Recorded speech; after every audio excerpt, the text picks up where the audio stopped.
Hello. A different kind of video today. I was recently recommended this video, How You're Programmed to Be Poor.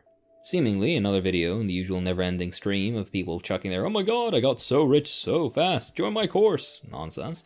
This particular channel seems to idealize some quasi-cult leader named Robert Kiyosaki, who wrote a dogshit book titled Rich Dad, Poor Dad, which includes such gems as "the poor are to blame for their poverty" and "just get real estate investments." Basically a capitalist fairy tale, and that's not just my criticism, but of several people in that business world too. All the rest is either common sense platitudes or just outright questionable opinions. He's at pretty much every single company he's started to go bankrupt, yet he keeps up the grift because people pay to see him speak for some reason. He's also a scam artist, telling people to invest in empty plots of worthless land while charging a fee at his seminars. Why does this guy get kicked out? I paid $500 on it. I'm done. If it didn't get any weirder, he's also a vocal Trump supporter and even co-authored 2 books with the guy. Fun. It'd be just as weird if he co-authored a book with Biden for that matter, but I wouldn't trust Biden around arts and crafts. As for the video in question, well, it's run by a channel that, as previously mentioned, also shills nearly $1,000 courses that'll magically teach you how to be massively wealthy. Their tagline is freedom of income, freedom of movement, freedom of choice. Yes. Their website, Abundancia, who knows how you pronounce it? I don't even think that's correct Latin conjugation, but whatever. It also reveals such gems as, "We always thought that when it came to being a globe-trotting citizen of the world, with free income, offshore companies and banking, multiple residencies, and a handful of passports, that was for the world's richest 0.1%. How wrong we were. If you're an independent entrepreneur, freelancer, or creative of any kind, you can set up an offshore company and a bank account in a place like Hong Kong, the UK, or Belize for as little as $200. Second, third, or even fourth citizenships and passports, while more difficult to attain than residencies, can be bought on the open market for as little as $100,000. Yes, everybody has that around. Or by investing small amounts in property abroad.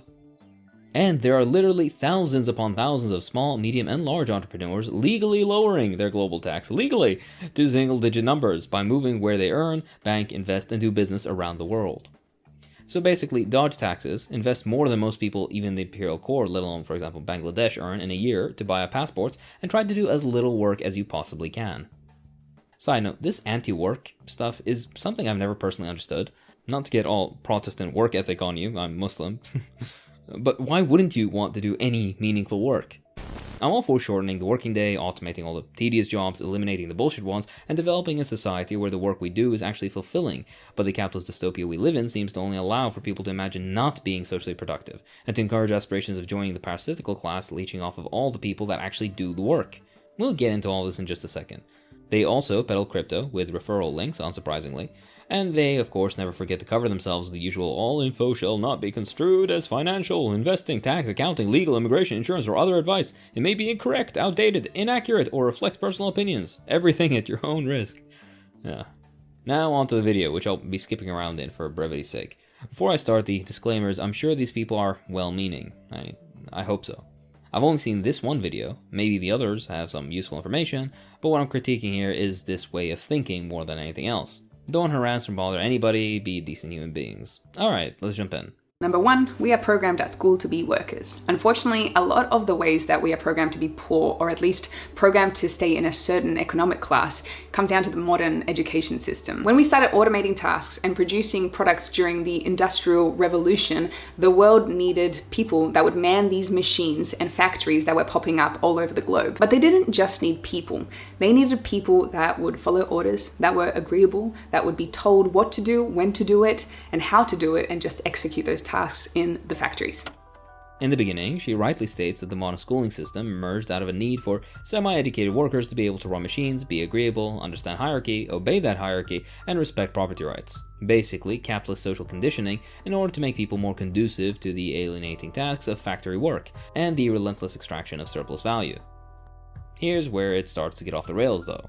In most schools in the developing world, there is no education pushing children into entrepreneurship or creating products or services when they leave school. Creating products or entrepreneurship.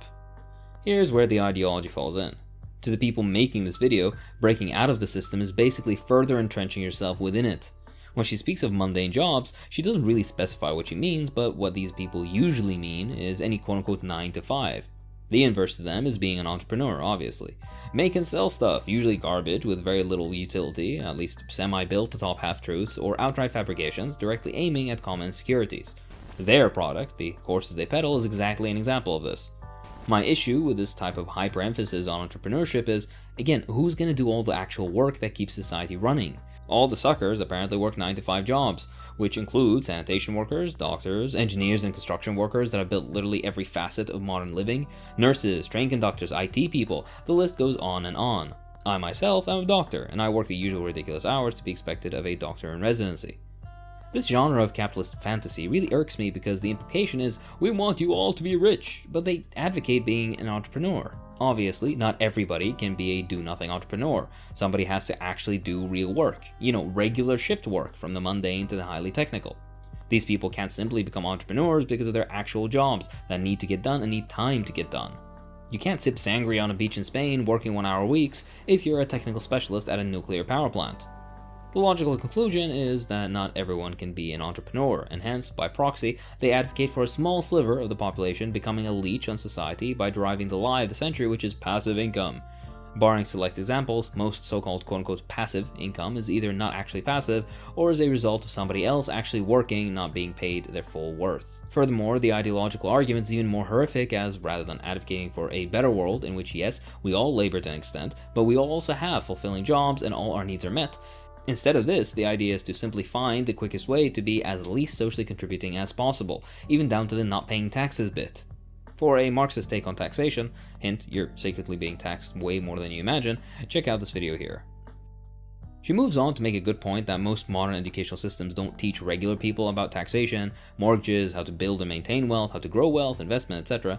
Well, that's because the capitalist class has already put up barriers of entry, but still can use another gate to limit any potential competition for them in the future.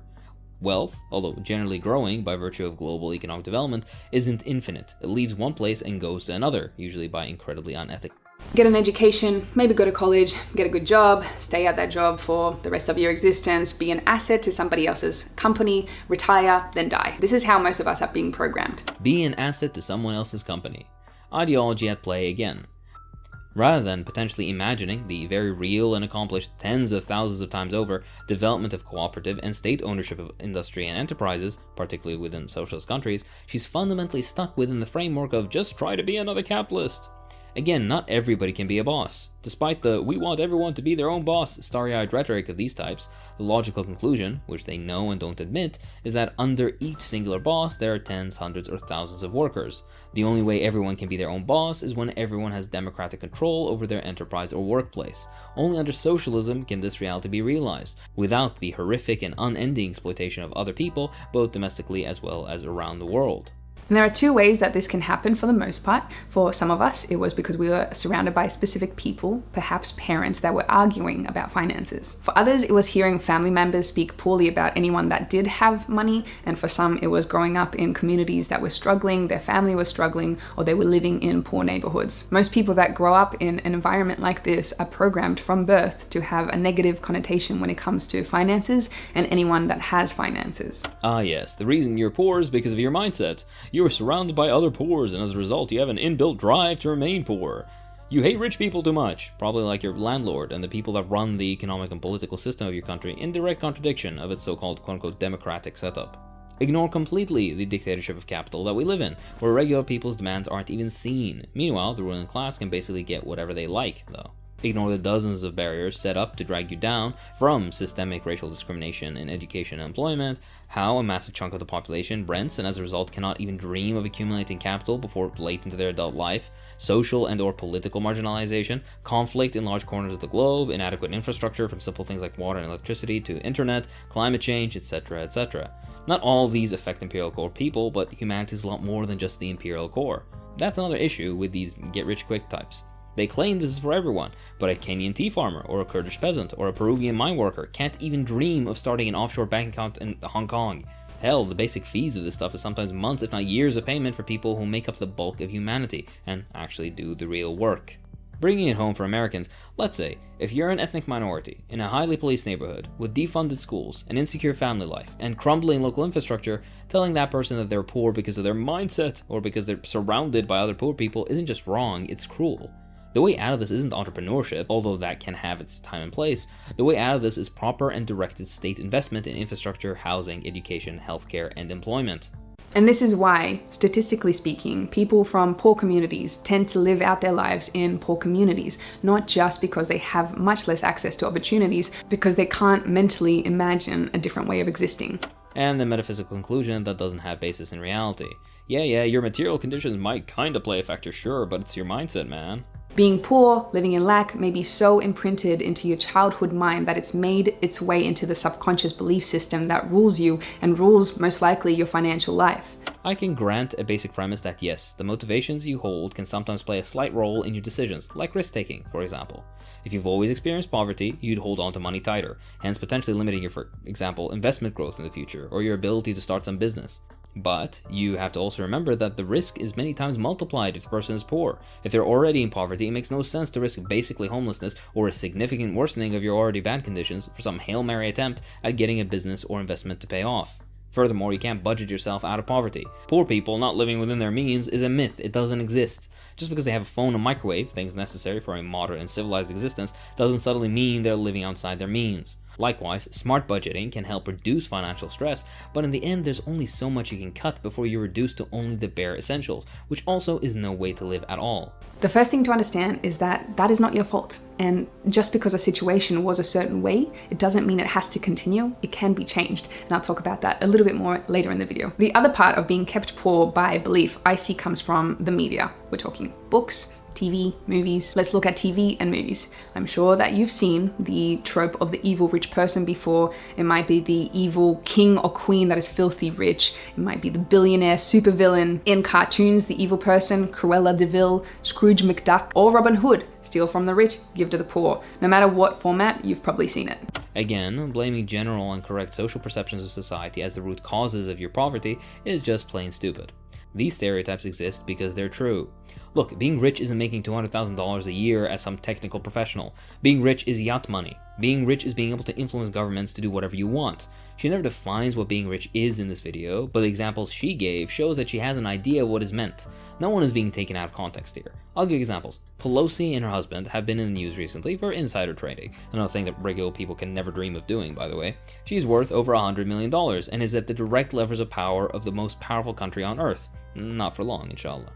Likewise, Congress is half-staffed with the exceptionally wealthy. Same with the Senate. Most Americans can't afford a $500 emergency. Meanwhile, the people sending and bombing kids to die in wars across the globe are all multimillionaires, usually in the hundreds. The situation in most imperial periphery countries is even worse than this. Exxon's board of directors took a decision to hide their very clear and conclusive research on climate change in order to extract more profits. All of modern capitalist history is polluting rivers, destroying indigenous and or sacred land, bulldozing forests, paying literal children cents on the hour, and employing fucking Coca-Cola death squads.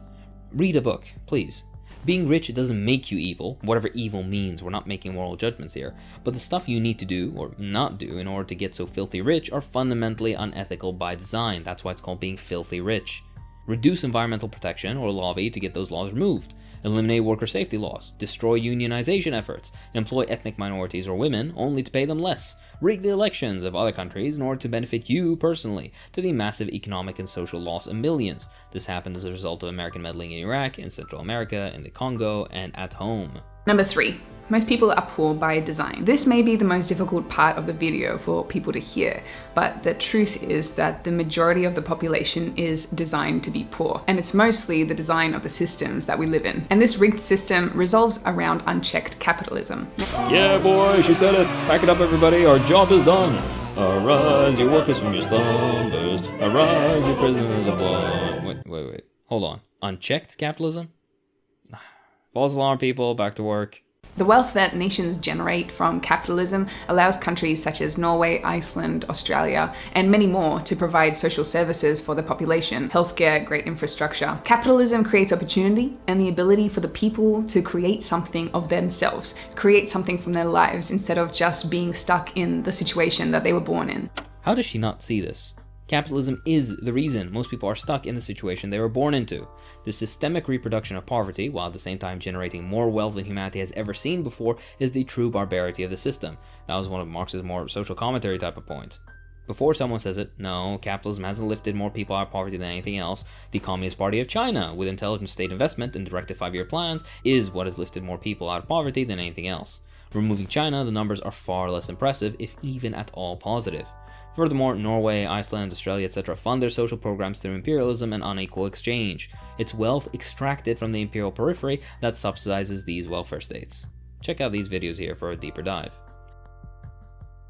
But unchecked, it can create a lot of drama, it can create a lot of pain, and it can keep people poor. Let's look at companies, giant companies that are able to advertise to you indiscriminately with very little regulation. Every day, in and out, advertising, doom, doom, doom, trying to drain your wallet as much as possible. Capitalism allows some of these companies to use psychology, your emotional triggers, your hardwired genetic impulses to override your rational thinking so that they are able to sell more. Capitalism allows banks to give worse terms, lower interest rates, higher fees to those already at the bottom of the economic ladder, keeping those people stuck in that position. Capitalism allows companies to pay their workers less than living wage so that the people have to get multiple jobs in order just to make ends meet. Yeah, basically.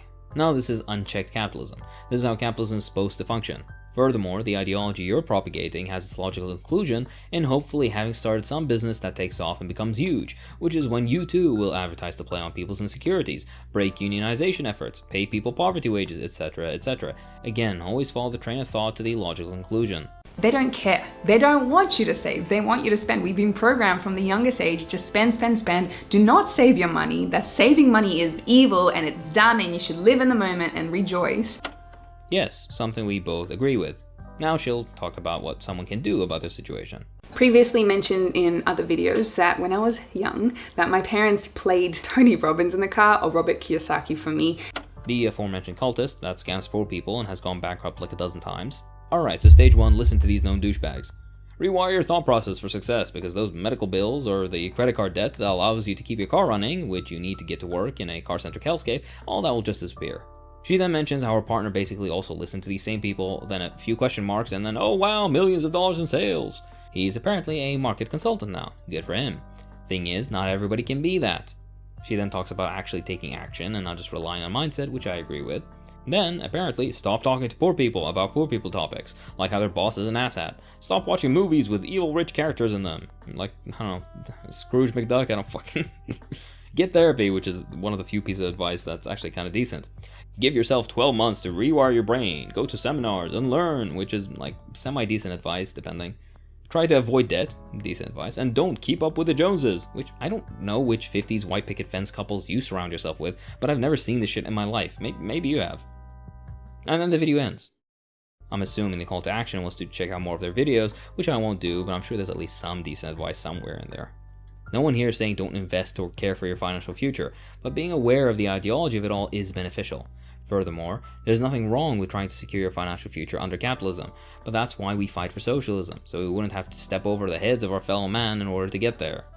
Watch Gupnik's great video on this topic here. And that's all for this time. If you enjoy what I do, then please consider supporting me on Patreon, it really does